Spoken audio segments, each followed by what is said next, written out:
వాలంటీర్ల కంటే పారిశుద్ధ్య కార్మికులు బెటర్ అన్న జగ్గంపేట టీడీపీ ఎమ్మెల్యే జ్యోతుల నెహ్రూ గ్రామాల్లో వాలంటీర్లకు బదులుగా 10,000 ఇచ్చి పారిశుద్ధ్య కార్మికులను నియమించుకోవాలని ఉచిత సలహా వాలంటీర్స్ పనులన్నీ సచివాలయం ఉద్యోగులతో చేయిస్తామని హింట్. మా నాయకుడు 10,000 ఇస్తా అన్నాడు వాలంటీర్.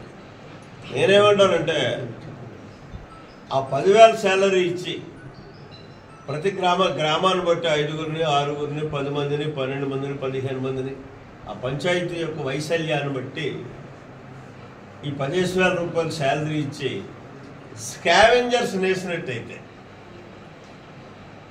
మనం దుర్గంధం నుంచి బయటపడతాం.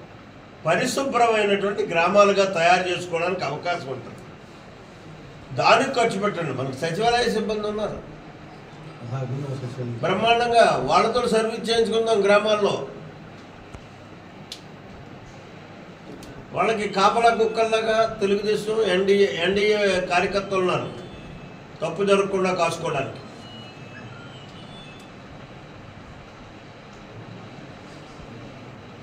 ఇది నా పర్సనల్ అభిప్రాయం.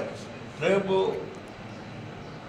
మా లెజిస్లేటివ్ పార్టీ మీటింగ్లో కానీ శాసనసభలో అయినా సరే ఇది నేను చెప్పదలుచుకున్నాను, అడగదలుచుకున్నాను, ఒత్తిడి తేదలుచుకున్నాను. ఎందుకంటే మనం ప్రభుత్వ ప్రజాధనాన్ని ఎక్కడి నుంచి అవుతుంది? ప్రజల నుంచి మనం కలెక్ట్ చేస్తే రెవెన్యూ కలెక్షన్ ద్వారా వచ్చేటువంటి డబ్బు దాన్ని దుర్వినియోగం చేయకుండా మన స్వార్థం కోసం చేసుకోకుండా. మాకైతే ఆ కర్మ లేదు. వైఎస్ఆర్ కాంగ్రెస్ పార్టీలాగా వాలంటీర్ల కార్యకర్తలుగా వాడుకోవాల్సినటువంటి పని లేదు. నిస్వార్థంగా 45 సంవత్సరాలు బట్టి పనిచేస్తున్నటువంటి కార్యకర్తలు ఉన్నారు, నాయకులు ఉన్నారు తెలుగుదేశం పార్టీ. కాబట్టి వాళ్ళకేం డబ్బులు ఇవ్వక్కర్లేమే.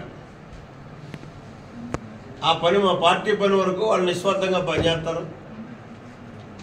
గ్రామాన్ని పరిశుభ్రంగా ఉంచుకోవడం కోసం మీరు ఎలాగా ఖర్చు పెడదామని అనుకుంటున్నారు. కాబట్టి ఆ 10,000 రూపాయలు స్కావెంజర్స్కి ఇచ్చి వాళ్ళకి పని చెప్పినట్టు అవుతుంది. మనం ఇందులో ఎవరైనా ఉంటాను స్కావెంజర్గా అంటే అభ్యంతరం లేదు, వాళ్ళకే ఇస్తాం. కాబట్టి ఆ రకంగా చేస్తే బాగుంటుంది అన్నది ప్రభుత్వానికి నా సూచన.